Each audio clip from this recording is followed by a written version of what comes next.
ओम श्री परमात्मने नमः।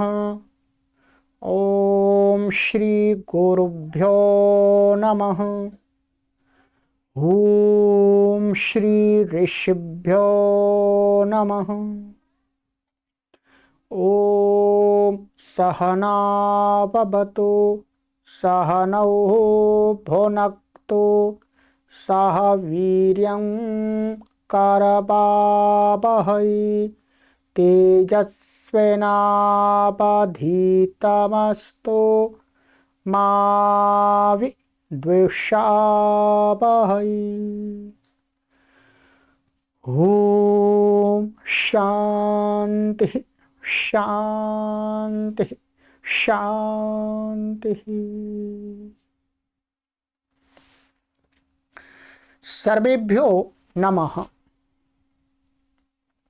देववाणी संस्कृतं यूट्यूब चलदृश्यं प्रति भवतां भवतीनांच हार्दं स्वागतम्। मित्रों, अष्टाध्यायी भाष्य प्रथमावृत्ति पंचमः अध्यायः द्वितीयः पादः।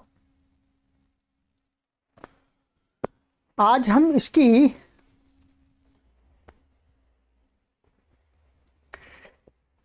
29वीं कक्षा को पढ़ेंगे, नवविंशतितमी। चलिएगा, आज से हमारा एक इसमें नया प्रकरण आरंभ होगा, जिसको जो सभी प्रौढ़ छात्रों के लिए और जो कॉम्पिटेटिव एग्जाम की तैयारी करते हैं संस्कृत विषय को लेकर के, व्याकरण आदि विषय को लेकर के, उनके लिए मत्वर्थ प्रकरण अथवा मतुवर्थ प्रकरण भी बोल सकते हैं और मत्वर्थ प्रकरण,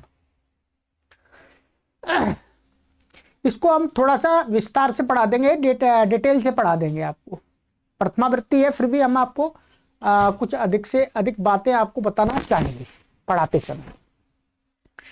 और इस मत जो यहाँ पर अष्टाध्यायी में वास्तव में जो सिद्धांत कौमुदी में, उसमें मत्वर्थ प्रकरण में मत्वर्थ से भिन्न सूत्रों को ले लिया है, परंतु हम यहाँ अष्टाध्यायी क्रम से पढ़ रहे हैं तो केवल और केवल महर्षि पाणिनि के द्वारा जो मतु प्रत्यार्थ विषयक जो प्रकरण है उसी को पढ़ेंगे, ये ध्यान रखेंगे, ठीक है। चलिएगा, आरंभ करते हैं। पुस्तक को ओपन कर लीजिएगा, पुस्तकें नहीं है आप पर तो मंगा लीजिएगा। अधिक जानकारी के लिए आप इन व्हाट्सएप नंबरों पर संपर्क कर लें।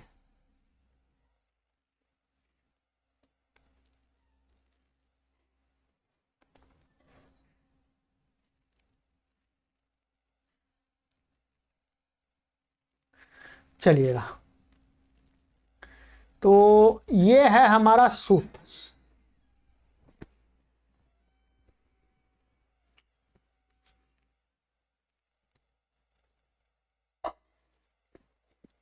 मत्वर्थ प्रकरण, मत्वर्थ अथवा ऐसा कहते हैं मतुवर्थ प्रकरण, ऐसा भी कह सकते हैं, ठीक है। मत्वर्थ का अर्थ है ये जो मतु प्रत्यय जिस अर्थ में विधान किया गया उसी अर्थ में जितने प्रत्यय आगे कहे गए हैं वो सारे प्रत्यय क्या हो गए, मत्वर्थ प्रत्यय हो गए। उन मत्वर्थ प्रत्ययों का ये प्रकरण है, बस सरल है, ठीक है। चलिएगा, आइएगा, पहला सूत्र है हमारा तदस्यास्त्यस्मिन्निति मतु पदच्छेदा तत् प्रथमा व्यक्ति एकवचनान्तम अस्य षष्ठी व्यक्ति एकवचनान्तम अस्ति क्रियापदम अस्मिन् सप्तमी व्यक्ति एकवचनान्तम इति अव्ययपदम मत प्रथमा व्यक्ति एकवचनान्तम, ठीक है। दिख रहा होगा आपको, कोई समास नहीं है इसमें, सब अलग अलग पद हैं। 1 2 3 4 5 6 पद हैं इसके अंदर। चलिए, अनुवृत्ति इसमें आ रही है तद्धिता ज्ञान प्रातिपदिका प्रत्यय परश्च, इनकी अनुवृत्ति आ रही है, ठीक है।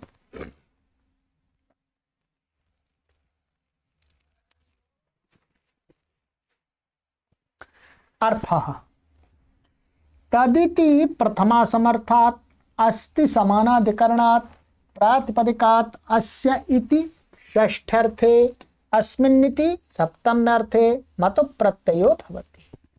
बहुत सरल अर्थ बना दिया गुरु जी ने, ठीक है। संक्षिप्त भी है, सरल भी है और पूर्णार्थक भी है, ये ध्यान देंगे। बहुत सारे लोग सूत्रों का अर्थ ऐसा बनाते हैं संक्षिप्त वो समझ में ही नहीं आता, ऐसे संक्षिप्त का कोई लाभ नहीं है। तो गुरुजी ने कहा तद इति माने तो तत् शब्द है इसमें, इसका अर्थ है प्रथमा समर्थ, ठीक है। और कहते हैं अस्ति समानाधिकरणात्, प्रथमा समर्थ है उसका क्या है, अस्ति क्रियापद के साथ में। अस्ति का अर्थ है यहां पर अस धातु, क्या है, अस धातु लिए वास्तव में। अस धातु का यहां पर अस्ति प्रयोग कर दिया, तो अस धातु का निर्देश बताना चाह रहे हैं, ठीक है। तो मुख्य रूप से ये क्या है, अस्ति स्था संति असि स्था स्था अस्मि स्वाहा स्मः, सबका बोधक है ये। केवल ऐसा ही नहीं कि अस्ति अस्ति केवल अस्ति का ही नहीं है, ठीक है। ये सामान्य रूप से अस धातु का प्रयोग कर दिया बस, ठीक है। तो माने जो प्रथमा समर्थ हो उसका किसके साथ में समानाधिकरण होना चाहिए, वो माने उसकी क्रिया क्या होनी चाहिए, अस्ति, अस क्रिया होनी चाहिए, होना। ऐसे प्रातिपदिक से अस्य इति माने अस्य माने अस्य का अर्थ है षष्ठ्यर्थे, षष्ठी के अर्थ में, माने का, इसका। अस्मिन् इति सप्तम अर्थे, इसमें, सप्तमी का अर्थ हो गया, इसमें मतु प्रत्यय हो जाता है प्रातिपदिक मात्र से, किसी प्रातिपदिक का निर्देश नहीं किया, सामान्य कह दिया, ठीक है। आइएगा आगे, यहां पर कहा गावोस्य संतीति गोमान देवदत्तः, गावः संति अस्य सह गोमान देवदत्तः। अब देखिएगा, गावः ये यहां पर प्रथमा व्यक्ति बहुवचनांत है, तत्, तत् का भी अर्थ क्या, प्रथमा।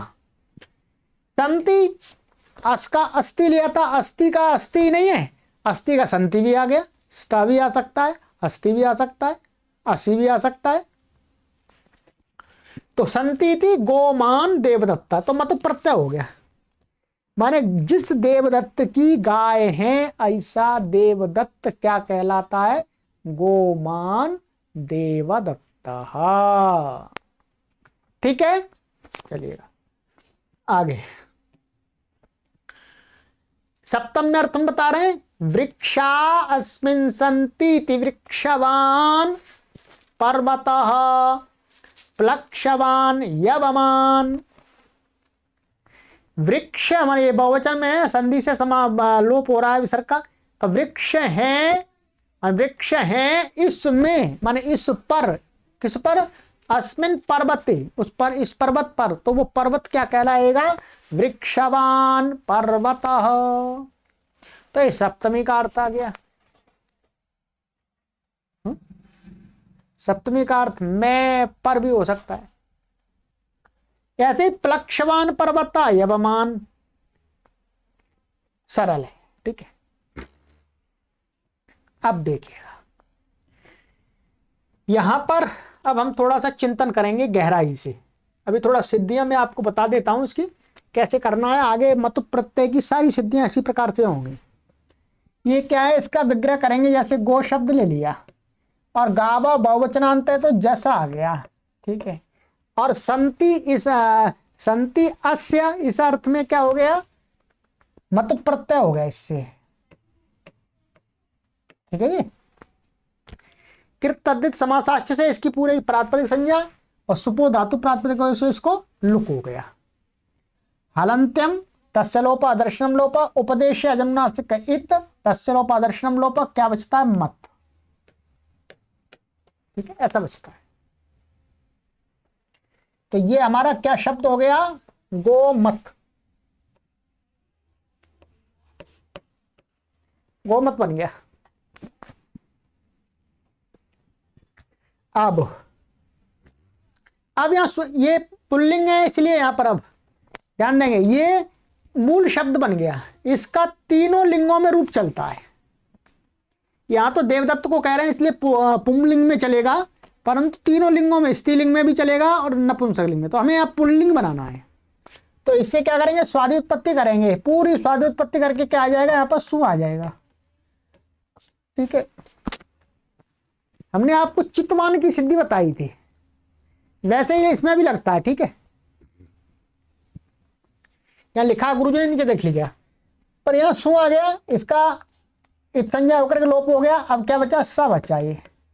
ठीक है, इसकी क्या है, शुड नपुंसक अस्य से सर्वनाम स्थान संज्ञा है।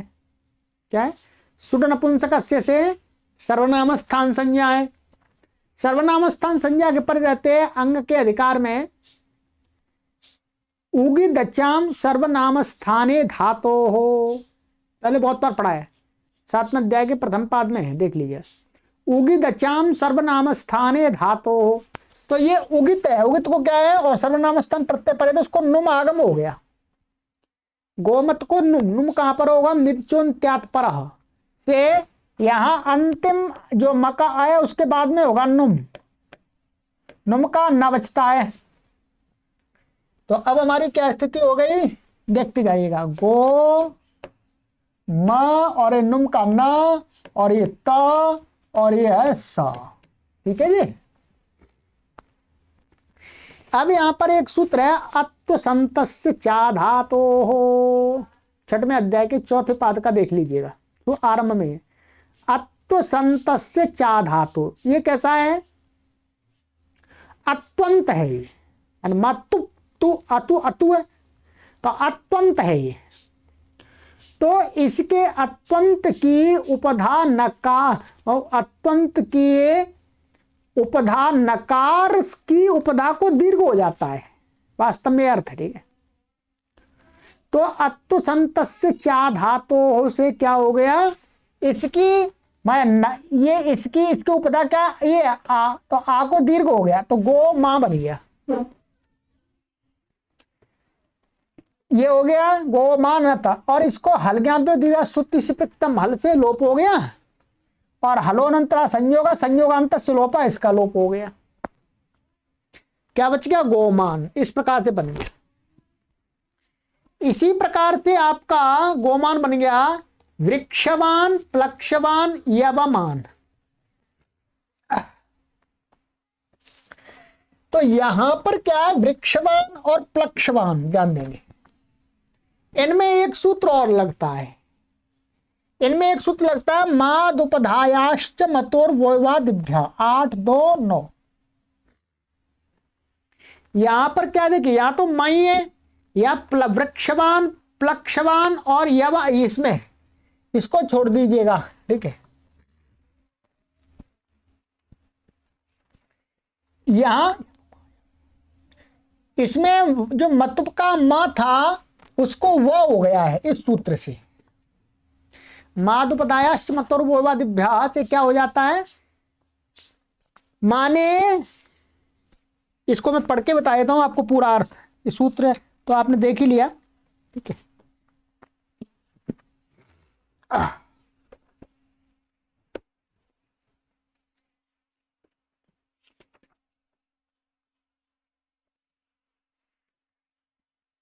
ये है,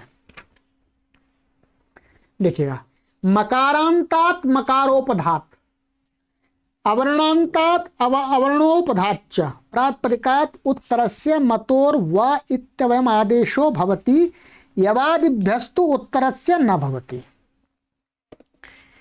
कहते हैं मकारांत शब्द हो अथवा मकार उपधा में हो, ठीक है, अथवा अकारांत शब्द हो अथवा आकार उपधा में हो, उससे उत्तर मतुप के मकार को वकार हो जाता है, वह हो जाता म को।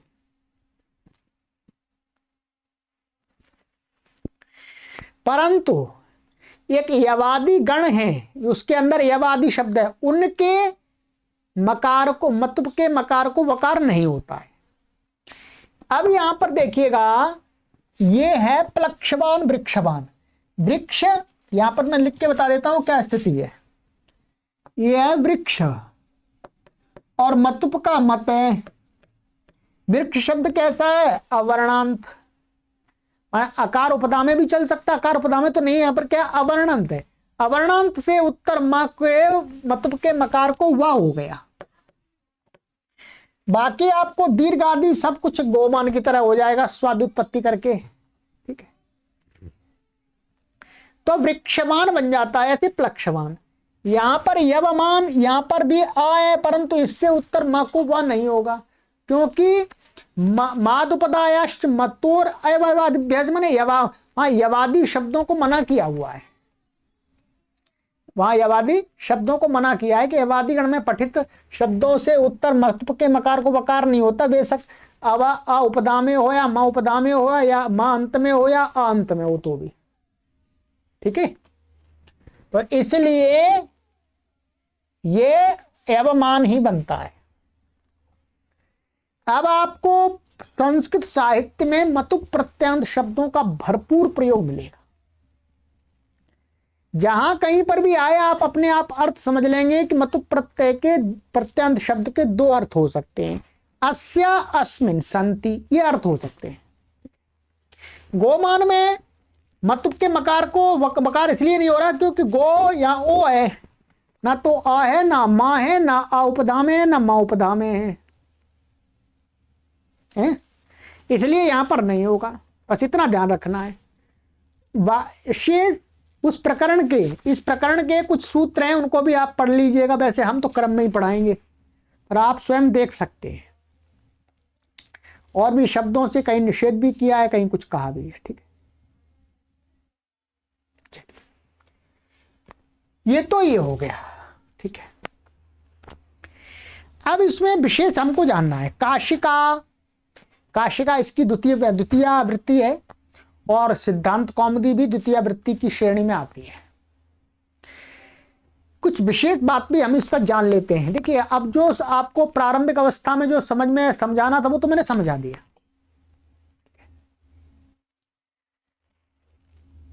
अब कुछ विशेष बात मैं बताने जा रहा हूं जो द्वितीय वृत्ति की है, सिद्धांत कौमुदी के लेवल की है, काशिका के लेवल की है।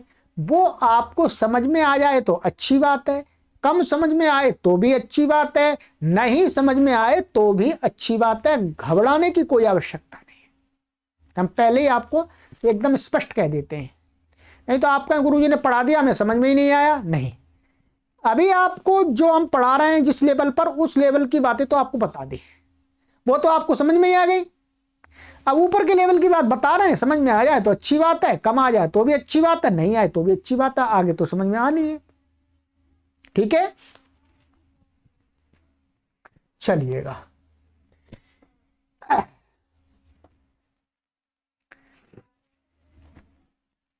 यहां गुरुजी ने ये कहा है, सिद्धि अपचितवान में देख लीजिएगा, इस प्रकरण के प्रत्यय प्रायः, माने मतुप जो प्रकरण चलेगा, मतुर प्रकरण चलेगा, उसके प्रत्यय जो होंगे मतुपादि, प्रायः करके भूमा माने अधिक, निंदा, प्रशंसा, नित्य योग, श्रेष्ठता आदि की विवक्षा में होते हैं। इतना लिखा हुआ है, परंतु ये बात समझ में नहीं आ रही है कैसे घटित होगा, ठीक है। ये कहना चाह रहे हैं, इसके लिए काशिका में और सिद्धांत कौमुदी में एक कारिका सी है, एक श्लोक है कि ये जो संति मानी जो मतुप प्रत्यय, मतुप के अर्थ वाले दूसरे प्रत्यय हैं, वो हर जगह नहीं हो जाएंगे। साथ में अस्य संति, अस्मिन संति के साथ में ये अर्थ भी जुड़ा हुआ होना चाहिए। अधिक रूप से है इसका या इसमें, निंदा रूप में, निंदा है इसकी, इस प्रकार से मैं आपको अभी समझा रहा हूं। पहले आप कॉपी पे लिख भी सकते हैं, नोटबुक पे अपनी पे लिखिएगा, मैं आपको बता रहा हूं। ये देखिएगा, ये मैंने आपको अभी सिद्धांत कौमुदी से ही पूरा सूत्र उठा लिया है, ठीक है। तो यहां पर एक ये वार्तिक रूप में दिया है श्लोक, माने वार्तिक मिलाकर के वो श्लोक बन गया है, ठीक है। क्या है? भूम निंदा प्रशंसासु नित्य योगे शायने संसर्गे विवक्षायाम भवन्ति मतु बाधया। ये वार्तिक लिखा है, वार्तिक माने दो वार्तिक मिल गए इसमें तो फिर श्लोक रूप में बना दिया, ठीक है। इसी बात को वस्तुतः गुरुजी ने कहा है। कहते हैं कि भवंती मतुवादया, माने मतुपादी जो मतुपर्थ के प्रत्यय हैं वो होते हैं, किसमें होते हैं? अस्ति विवक्षायाम, माने संत माने अस्ति माने हैं, इसकी विवक्षा होने पर। कब है? कहते हैं भूम माने भूमा, निंदा, प्रशंसा, नित्य योग, अतिशायन और संसर्ग। अब इसका मैं एक एक उदाहरण दूंगा आपको, ठीक है। आइएगा यहां पर देखिएगा कैसे होता है।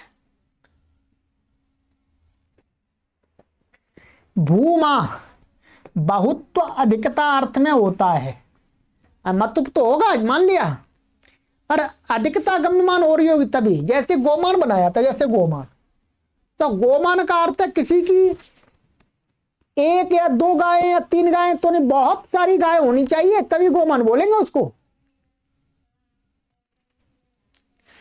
माने गोमान शब्द का प्रयोग वास्तव में गो जो जिसके पास में सैकड़ों या हजारों गाय होती है उसके लिए होता था प्राचीन काल में। क्योंकि प्राचीन काल में क्या था, भारत देश के अंदर गाय, क्योंकि ये कृषि प्रधान देश है तो सबके पास में गाय थी, घर में एक एक दो दो गाय तो सबके पास में थी, तो सबको गोमान नहीं बोलते थे। जिसके पास में सैकड़ों या हजारों की मात्राओं में गाय रहती थी उसको गोमान बोलते थे, तो उसके लिए गोमान शब्द का प्रयोग है। तो इसलिए यहां पर यह बताया वार्तिककार ने कि भाई एक गाय या दो गाय तो उसके लिए प्रत्यय नहीं होगा, बहुत सारी गाय होनी चाहिए तभी ये आता है प्रत्यय, तभी शब्द का प्रयोग होता है। क्योंकि शब्द का प्रयोग देख करके ही तो व्याकरण यहां पर बताते हैं। तो गोमान का अर्थ बहुत गाय वाला व्यक्ति कोई। तो यहां पर क्या, भूमा माने अधिक अर्थ की प्रतीति हो रही है, साथ में संति के साथ में अधिक संति माने अधिका संति ये प्रतीति भी होनी चाहिए, ठीक है। ये हो गया। ऐसे निंदा में, निंदा का उदाहरण यहां दिखाया नहीं है परंतु यहां दिखा रहे हैं, ठीक है। आपके समझाने के लिए मैंने यहां पर पीडीएफ बनाई है, ठीक है। जैसे ककुदावर्तिनी, ककुदावर्तों वाली लड़की,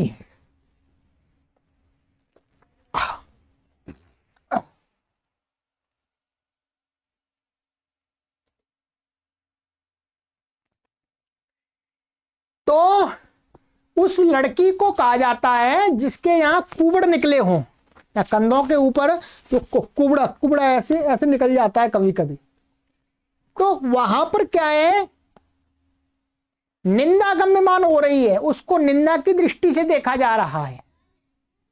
कोई बूढ़ी स्त्री है, उसके ये कुकुद निकल रहे हैं, कुंबड़ ऊपर से निकल रहे हैं, तो उसके लिए इसका प्रयोग नहीं होगा, क्योंकि बूढ़े व्यक्ति को तो निकल जाते हैं, उसकी निंदा नहीं है। परंतु कोई युवती स्त्री है या बालिका लड़की है, उसको किसी रोग के कारण से, किसी विकृति के कारण से उसको कुबड़ निकल रहे हैं, तो उसकी निंदा को प्रकट करने के लिए यहां पर क्या है, ककुदावर्तिनी, ये क्या है, मतुप के अर्थ वाला इनी प्रत्यय है, इनी प्रत्यय होता है, आगे आता नहीं ठनऊ से, तो यहां पर उसको लड़की की निंदा है यहां पर, ठीक है। अच्छा, और क्या बताया था, भूमा निंदा हुई, प्रशंसासु, प्रशंसा अर्थ में जैसे रूपवान, सुंदर रूप वाला, देखिएगा, हम कहेंगे रूप और रूप वाला। भाई रूप वाला तो संसार में सारी चीज रूप वाली है भाई, रूप तो सबके अंदर है। मेरा भी रूप है, आपका भी रूप है, सबका रूप है। रूप तो सबके पास में है अपना अपना, परंतु जब सबके पास में तो सबको रूपवान तो नहीं कहते। तो कह रहे हैं भाई रूपवान शब्द की प्रवृत्ति वही होती है जो बहुत सुंदर होता है उसकी, चाहे बेशक सभी के पास रूप हो। तो यहां प्रशंसा, क्या प्रशंसा अर्थ में किसी की प्रशंसा की जा रही हो, अरे रूपवान ऐशा, ये तो बहुत रूपवान है, सुंदर व्यक्ति है। तो यहां पर मत पुआ है, ठीक है। इसका तात्पर्य यह भी है कि जो सुंदर नहीं है उसको उसके रूप को कहने के लिए प्रत्यय नहीं होगा, ठीक है। उसके रूप को कहने के लिए प्रत्यय नहीं होगा। अब आप कह सकते हैं कि मैं आगे की बात बताऊं, कोई बोले कि कुरूपवान शब्द तो प्रयोग हो जाता है, कुरूपवान। तो कुरूपवान में क्या होता है, पहले रूपवान बना करके उसका कु के साथ में समास होता है कुत्सित अर्थ में, वो अर्थ समास से आता है। कुरूप का जो कुरूपता माने बहुत बेकार रूप का जो अर्थ का प्रतीति होती है अर्थ की, वो समास के द्वारा आती है, इस मतु प्रत्यय के द्वारा नहीं आती वो, ये ध्यान देंगे, ठीक है। नहीं तो कई पाठक हमारे यदि विचारशील हैं वो विचार करेंगे तो वो कह सकते हैं भाई गुरुजी क्या कह रहे हैं, प्रशंसा में होता है, परंतु कुरूपवान शब्द का भी प्रयोग मिलता है, कुरूपवान का तो वहां प्रशंसा नहीं होती है। तो कुरूपवान वस्तुतः रूपवान बना करके प्रशंसा अर्थ का फिर उसका वहां पर उसकी कुत्सा कर देते हैं, तो वो समास से अर्थ आता है वास्तव में। आइएगा नित्य योगा, नित्य योग में नित्य संबंध होने पर भी होता है, जैसे नित्य संबंध अर्थ में ऐसे क्षीर्णो वृक्षाः, सदा दूध देने वाले वृक्षों को ही बोलते हैं क्षीर्णः। यहाँ पे क्या क्षीर का अर्थ होता है दूध, और ये इनी प्रत्यय हुआ है, आगे पढ़ेंगे आता इनी ठानऊ, ये आएगा, ये मतु प्रत्यार्थ मतुवर्थ प्रत्यय है दोनों। तो इन्हीं प्रत्यय, तो यहाँ पर ये मतुवर्थ प्रत्यय किसमें आया, नित्य, माने सभी दूधों को सभी पेड़ों को नहीं बोलेंगे, माने जिन वृक्षों के साथ में सदा दूध रहता उनके अंदर हमेशा, तो उन वृक्षों को बोलते हैं क्षीर्णो वृक्षाः। जैसे क्षीर्ण बटः, जो बट वृक्ष होता है उसमें दूध रहता है हमेशा, ठीक है। उसके पत्ते को तोड़ेंगे तो दूध टपकता है, ऐसे ऐसे आक होता है, एक आक, आप में से बहुत सारे लोग जानते होंगे, आक जो जंगलों में होता है, गांव ग्रामीण एरिया में भी होता है, खेतों में आक, वो जहरीला होता है, आंख में यदि गिर जाए उसकी दूध की बूंद तो आंख फूट सकती है, माने आदमी व्यक्ति अंधा हो सकता है। तो उसको भी उस पत्ता तोड़ते हैं या उसकी डंडी तोड़ते हैं, उसमें दूध टपकता है बहुत। ऐसे एक आक होता है, आक ठीक है। हम तो बचपन में ग्राम में रहे हैं तो हमको ये सारे पता है, इसलिए एक आक होता है, कहीं कहीं उसको अकौआ भी बोलते। तो आक को भी ऐसे तोड़ते तो उसमें भी दूध निकलता है, ठीक है। एक होता है गुलखैरा, गुलखैरा भी बोलते हैं, आप लोग नहीं जानते गुलखैरा, वो कहीं तालाब के किनारे पानी में या नदी में या कहीं ऐसे ऐसे किनारे किनारे होते हैं, वो उनको गुलखैरा बोलते हैं। उसको भी तोड़ते हैं, उसकी डंडी या उसका पत्ता, तो उसमें से भी दूध निकलता है। तो उन वृक्षों को ही क्या कहेंगे, क्षीर्णो वृक्षाः, क्षीर में दूध वाले वृक्ष। तो वहां तभी होगा, यदि ऐसा नहीं कि थोड़े समय के लिए दूध रहता है, थोड़े समय के लिए आ गया, तो उसके लिए नहीं बोलेंगे, ठीक। आगे अतिशयन में माने अतिशयता अर्थ में, अतिशयता माने बात को और बढ़ा करके कहना, एक तो जो रियलिटी को बताना, ठीक है। अथवा अतिशयता माने अधिकता, जो चीज जितनी होनी चाहिए उससे यदि अधिक है तो भी अतिशयता है, ठीक है। एक मनुष्य की लंबाई मानिएगा औसतन ऐसी मानी गई है 5 से 6 फीट के अंदर ठीक ऊंचाई मानी जाती है। कोई मनुष्य यदि 8 फीट का हो जाएगा तो वो क्या हो जाएगी, उसकी लंबाई अतिशयता में आ जाएगी, अधिक चली गई, अच्छा नहीं लगेगा। और ये ठिकना रह जाए, कोई छोटा रह जाए तो वो भी अच्छा भी नहीं लगेगा। एक औसतन ऊंचाई होती है 5 से 6 फीट, वो ठीक लगती है। ठीक है, ये पैमाना तो लौकिक पैमाना है, ये कोई परमात्मा का पैमाना नहीं है कि परमात्मा ने ऐसा औसतन ऊंचाई बनाई है, नहीं। हम जिस देश में रहते हैं उस देश के लोगों की जो लंबाई है वो वहां के वातावरण के अनुसार होती है, एक औसतन, उसको हम ठीक मानते हैं। भारत देश के लोगों की औसतन ऊंचाई हम 5 से 6 फीट की सही मान लेते हैं। माने 5 तो नहीं कहेंगे, हम कहेंगे 5.5 या 5.25 से लेकर के 6 फीट के अंदर। यदि उससे थोड़ा छोटा है या ऊंचा है तो वो ठीक नहीं लगता। यदि उससे अधिक है तो वो अतिशयता में आ जाता है। ऐसे ही विदेशों में भी, विदेशों में और लंबाई थोड़ी हाइट अधिक है, वहां का औसतन है। रूस हो गया, अमेरिका आदि जो कंट्री हैं, ठीक है, वहां के जलवायु के अनुसार वहां के मनुष्यों की हाइट और ऊंची है, तो वहां उनके हिसाब से देखी जाएगी। ठीक है, तो अतिशयता माने अधिकता जहां पर होती है वहां पर, जैसे उदाहरण दे रहे हैं यहां पर, उदरिणी कन्या। उदरिणी कन्या माने उदर वाली कन्या, इन प्रत्यय, इसमें इन प्रत्यय। ठीक है, अब भाई उदरिणी कन्या, इसका अर्थ यही तो हुआ, उदर वाली कन्या, पेट वाली कन्या। पर पेट तो सभी कन्याओं का होता है भाई, पेट तो सभी प्राणियों का होता है, पेट पुरुष का भी होता है, परंतु सबको तो नहीं बोल रहे। तो कह रहे हैं कि जहां पर अतिशयता हो प्रदर्शित हो रही हो वहां पर भी हो जाता मतुप्रत्यय। तो अतिशयता अर्थात बड़े पेट वाली कन्या, माने औसतन जितना पेट होना चाहिए उससे अधिक निकला हुआ पेट होगा तो फिर उसके कहने के लिए होगा। यह कन्या का उदाहरण दे दिया है, बाकी जो मोटे मोटे पेट वाले पुरुष हैं उनके लिए भी बन जाएगा, क्योंकि वो भी अतिशयता में आ जाएंगे। क्योंकि ये पुरुषों ने ग्रंथ लिखे इसलिए स्त्री का उदाहरण दिया है, कह सकते हैं वो होता है थोड़ा। ठीक है, यदि स्त्रियां लिखती तो स्त्री पुरुषों के उदाहरण देती, चलिएगा। उदरणी कन्या, तो इस प्रकार से यहां पर क्या अतिशयता की प्रतीति हो रही है। संसर्ग,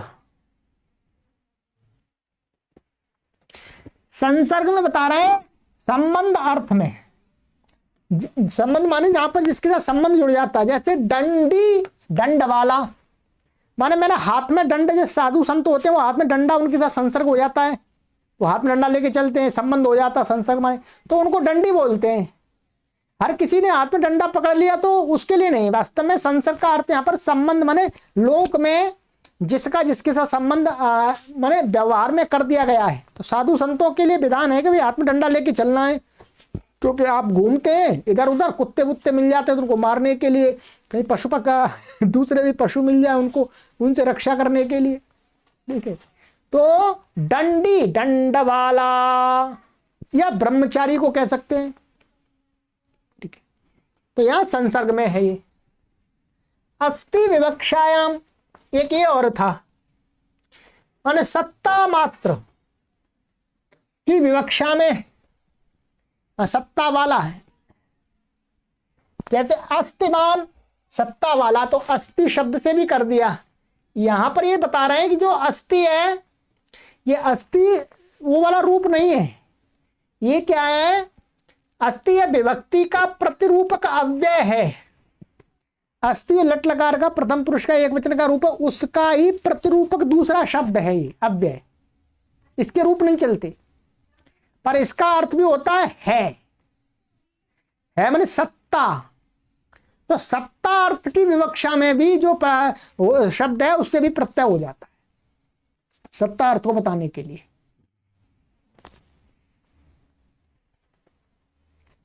तो यह सत्ता वाला, अतः सत्ता अर्थ में मत प्रत्यय हुआ, बस।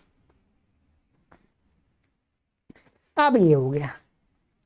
अब यहां पर विशेष बात, और ये तो देख लीजिएगा इतने अर्थों में ही आपको मिलेगा प्राय करके, पर प्राय करके कहा है, ऐसा नहीं, कहीं कहीं इसका अपवाद भी मिल सकता है।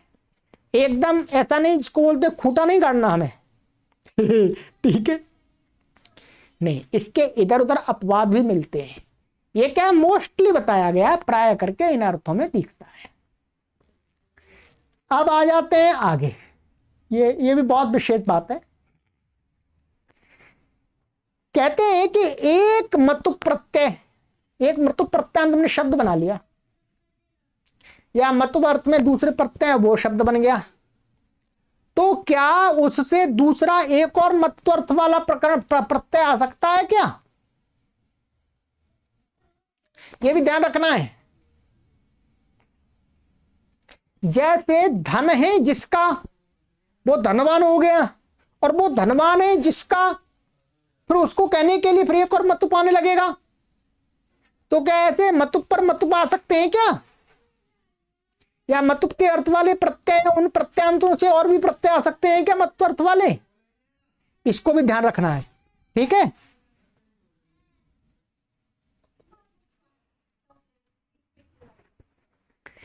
अब इसके बारे में एक श्लोक बनाया है वैयाकरणों ने, ठीक है, इसको देख लीजिएगा।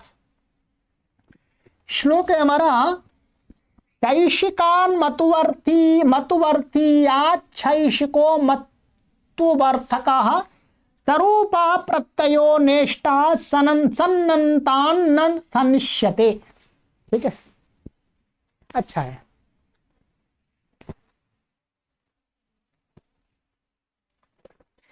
शैषिकात माने शैषिक अधिकार में चौथे अध्याय के द्वितीय पाद से जो आरंभ हुआ था, शैषिक अधिकार, उसके प्रत्यय, और मतुवर्थीयात माने मतुप अर्थ वाले प्रत्यय। ठीक है, कहते हैं शैषिका मतुवर्थक माने शैषिका, शैषिका माने शेष अर्थ में कहे हुए प्रत्यय जो आए हैं उनसे फिर दोबारा शैषिक प्रत्यय माने स्वरूप समान रूप वाला प्रत्यय न इष्टः, इष्ट नहीं है, नहीं करते, नहीं आता है। और मतुवर्थीयात मतुवर्थकाना प्रत्ययो स्वरूप, मतुवर्थ से भी स्वरूप माने समान अर्थ वाला दूसरा प्रत्यय नहीं आता है। ठीक है,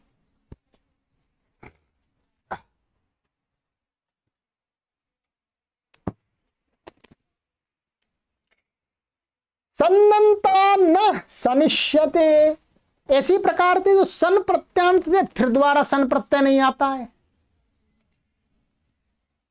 ठीक है, तो एक मतु प्रत्यांत शब्द बना करके फिर दोबारा उससे मतु प्रत्यय नहीं आता है, ये बता रहे, ये ध्यान रखना है। ये यहां पर बता भी दिया इन्होंने, देखिएगा। मतु प्रत्यय के लिए एक बात और ध्यान में रखने योग्य है कि समान रूप मतु प्रत्यांत शब्द से पुनः उसी समान रूप वाला मतु प्रत्यय नहीं होता है। जैसा कि समान शैषिक प्रत्ययों से पुनः वैसा शैषिक प्रत्यय नहीं होता, सनंत से भी पुनः सन प्रत्यय नहीं होता है। ठीक है,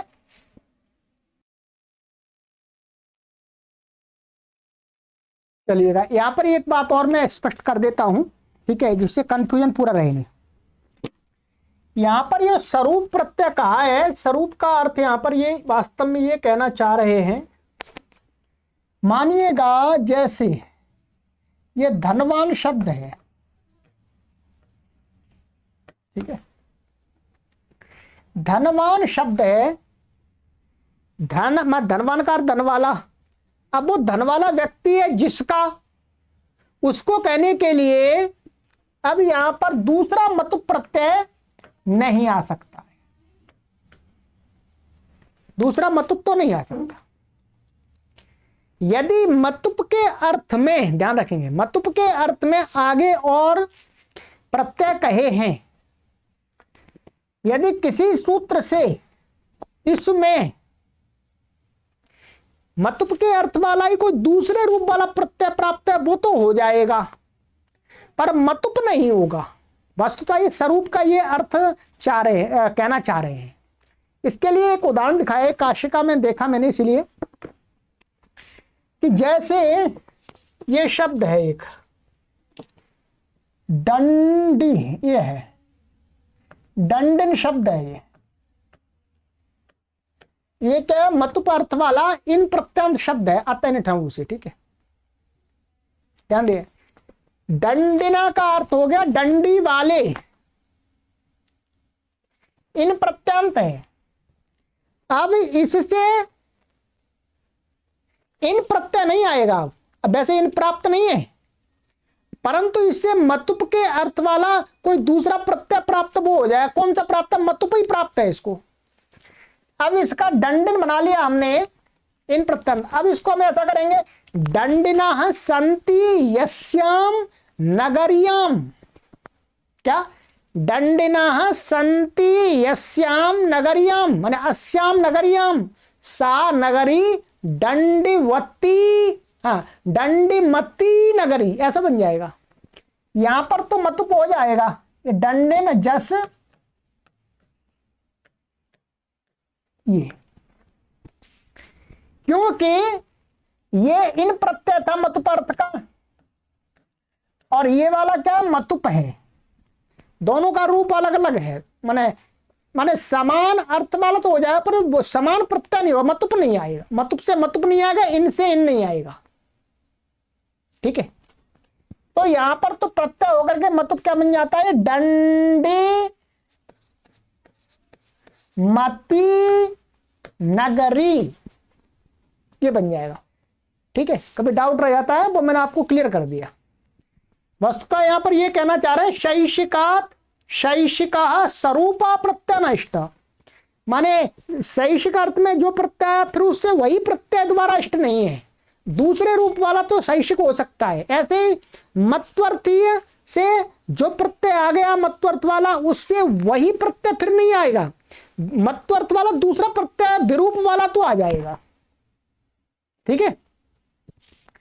इसी प्रकार से सन, सन तो यही है कि सनंत से सन ही सन नहीं होगा, क्योंकि सन के अर्थ वाला कोई दूसरा ऐसा प्रत्यय नहीं है वास्तव में सनंत से आए, ठीक है।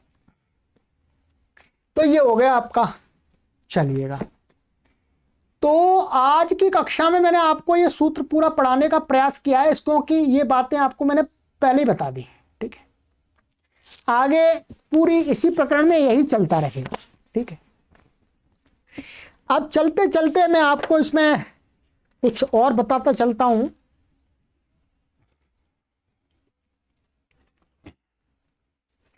यहां पर एक वार्तिक है, वार्तिक आप काशिका में देख लीजिए, सिद्धांत कौमुदी आदि में, कि गुण वचनेभ्यो मतुप लुक वक्तव्य। मैं लिख देता हूं आपके लिए, ये भी आप पढ़ ही लेते हैं इसको, ठीक है, सरल समझ में आ जाएगा। क्या? गुण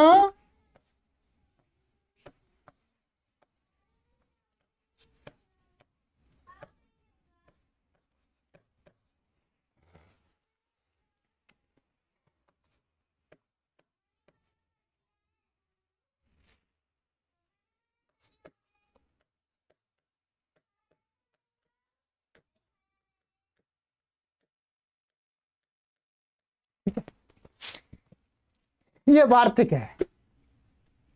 ये वार्तिक कहता है कि गुण वचनवाची, माने गुण वचन को कहने वाले गुणवाची शब्दों से यदि मतुप प्रत्यय आया है तो क्या होगा?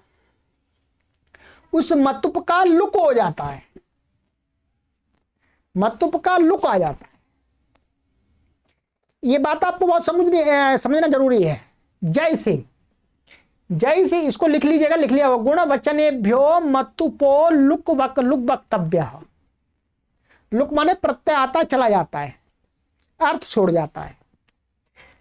अब देखिएगा यहां पर ये उदाहरण देते हैं, जैसे शुक्लाहा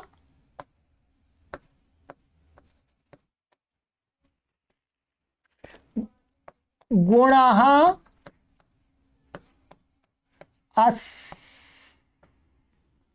अस्यास्ति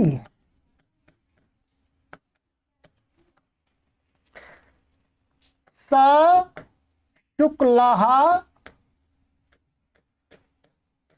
पटः। समझ लीजिएगा इसको।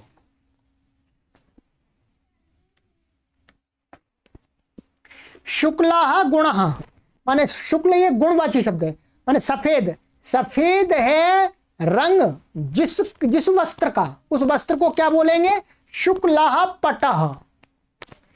तो ये वस्तुतः ये शुक्ला शब्द यहां पर है, ये क्या है, पट का विशेषण बन गया। जो शुक्ल तो अब उसका समानाधिकरणवाची बन गया। वस्तुतः इस शुक्ला का अर्थ क्या है, सफेद कपड़ा। अब ये कपड़े को कह रहा है वास्तव में। तो शुक्ला अस्या अस्ति सह पटा शुक्ला, तो मतु प्रत्यय आना चाहिए इससे, इस पटा को कहने के लिए शुक्ल शब्द से, क्योंकि अस्य अस्ति है इसमें, तो यहां मतु आना चाहिए। परंतु यहां पर यह शुक्ल गुण को कह रहा है, और यहां पर यह शुक्ल किसको कह रहा है, गुणी को कह रहा है, माने जो पदार्थ है उसको कह रहा है। पट है, कपड़े को कह रहा है, तो भेद होना चाहिए। परंतु भाषा के अंदर ये शब्द बिना मतलब अर्थभेद तो होता है, परंतु प्रयोग से अर्थभेद मिलता है, परंतु क्या है, शब्द का रूप भेद नहीं मिलता। तो कहते ये कैसे भाई, आप सफेद कहेंगे और सफेद कपड़ा कहेंगे, दोनों में अंतर है। सफेद शब्द में एक जगह शुक्ल शब्द तो सफेद को कह रहा है, सफेद रंग, सफेदी को, और दूसरी जगह वो कपड़े को कह रहा है, सफेद कपड़े को। तो कहते हैं भाई इसके अर्थ में अंतर इसलिए आ गया क्योंकि इससे मतुप आता है, तदस्या तस्मिन् मतुप से, परंतु मतुप का इस वार्तिक से गुण वचनेभ्यो मतुप लुक वक्तव्या से लुक हो जाता है, या मतुप आया था लुक हो गया। अब ये शुक्ल सफेद रंग को नहीं कह रहा, इस सफेद कपड़े को कह रहा है। ये ध्यान रखेंगे, गुण वचनेभ्यो मतुप लुक वक्तव्या। ये पहले भी मैंने आपको समास प्रकरण में पढ़ाया था, एक बार बताया था, ठीक है। तो ऐसे कृष्णा श्वेता आदि हो जाएगा, ये ध्यान रखेंगे। बस यही एक इस पर वार्तिक है। तो आज की कक्षा में केवल और केवल मैंने आपको एक सूत्र पढ़ाया विस्तार से, ठीक है। इतना विस्तार आपको शायद ही काशिका में भी नहीं कोई पढ़ाएगा, उतना मैंने पढ़ा दिया है, ठीक है। बात की बातें आपको जितनी समझ में आ रही है उतनी काफी है, ठीक है। अब अगली कक्षा में पढ़ते जाएंगे आराम से, अब कोई परेशानी नहीं है। आगे का सूत्र है हमारा रसादिभ्यश्च सर्वेभ्यो नमः।